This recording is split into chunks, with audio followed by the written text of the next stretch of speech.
A new report is casting a disturbing spotlight on the issue of mental health in the workplace. It suggests that many working people are struggling with mental illness and aren't getting the help they need. Health reporter Kelly Crow explains.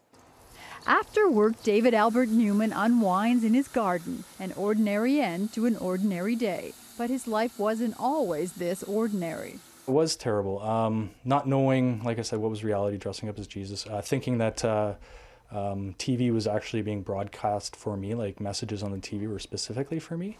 Try dealing with all that and holding down a full-time job. He's an accountant, and he says most bosses don't consider mental illness a real disease.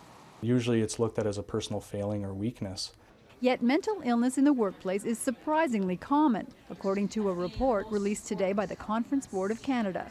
After surveying just over 1,000 employees, from construction workers to CEOs, the study found that 44% had experienced a mental health issue, and that employees suffered in silence because of fear that making a disclosure would jeopardize their future success, even though in some cases it's the job that's causing the problem. If it's a work environment that's toxic, where there's harassment and bullying that's going on in the workplace, it can actually have a detrimental impact on employees' mental health.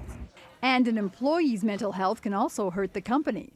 The report says in 1 year, 78% of short-term disability claims and 67% of long-term disability claims in Canada were related to mental health issues. 500,000 people are off work every day as a result of mental illness.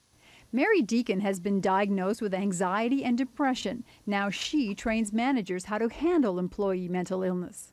There's fear of saying the wrong thing, fear of legal ramifications, fear of, privacy, invading people's privacy.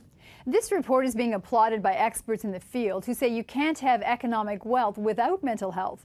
In other words, money spent to treat mental illness in the workplace is also an investment in the entire economy. Kelly Crow, CBC News, Toronto.